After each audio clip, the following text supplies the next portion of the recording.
Hi, so I have Ryan Walland here with me today. Super excited. He's with the Ryan Financial Group in Minnesota, no relation. And interestingly enough, we met through a mutual connection while we were networking, and we started talking about sales. And as we were getting to know each other, and he had a really interesting take on sales in today's, business to business economy. And I brought him here today so that we could chat a little bit about it. Because it's a really interesting take on building authentic relationships. So Ryan, I'm gonna go ahead and have you take over and talk about fishing versus farming.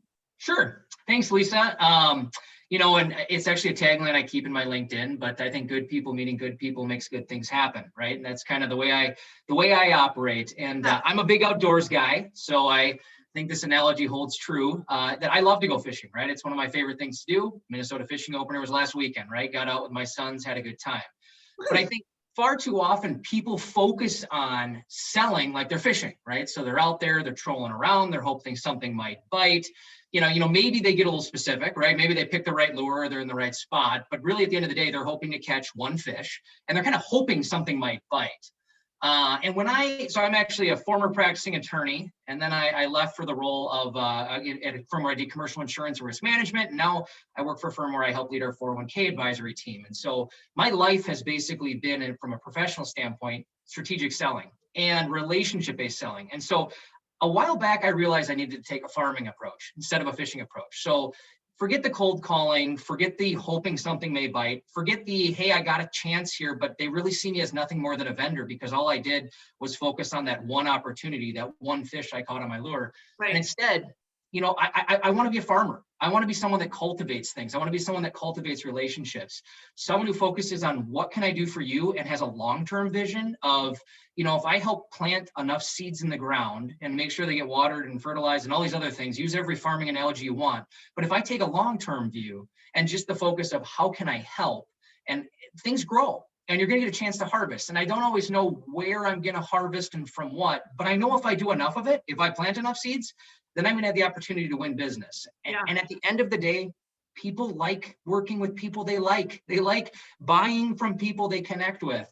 And so I've taken that approach. And even in many ways, I don't see it as selling at all. I see it as connecting an authentic relationship. And out of that, strategic relationships and business partnerships can form. Exactly. So, and you and I are really cut from the same cloth in that respect, because I'm a firm believer in farming as well.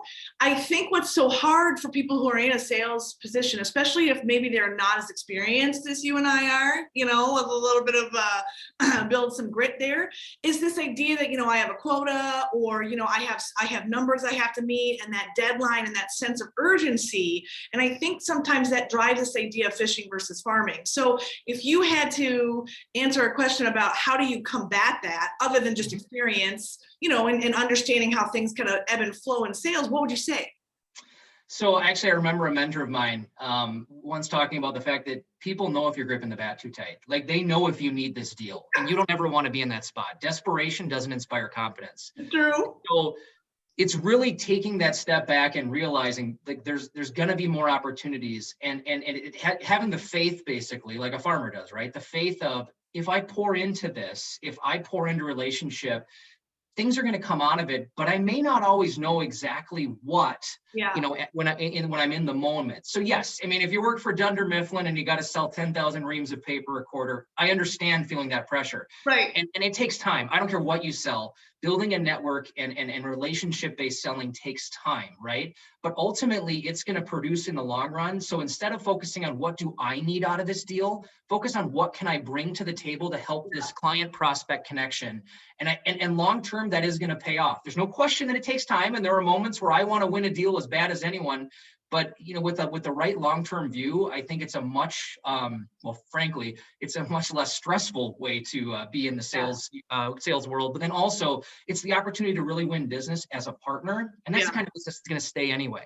Right, exactly. I think you hit the nail on the head. So for all of you out there who might be just starting, you have to have faith. And if you need any great 401k advice, please visit Ryan and his team at Ryan Financial. Oh, it's ryanfingroup.com. There you go. That's right. And, if you want to talk about this a little bit more or learn a little bit about more, you can always reach me at smithcous.com. So thanks for joining us today and listening through our video for fishing versus farming. And in the next video, I'm going to talk about mapping your customer journey. And you're going to say to me, I don't have time to do that. I just need to land the customers. If you're not giving them a great experience, or if you don't know if they're happy with you, it's kind of pointless. Thanks again, Ryan, for all your time. Hey, my pleasure. Happy to help. Thanks.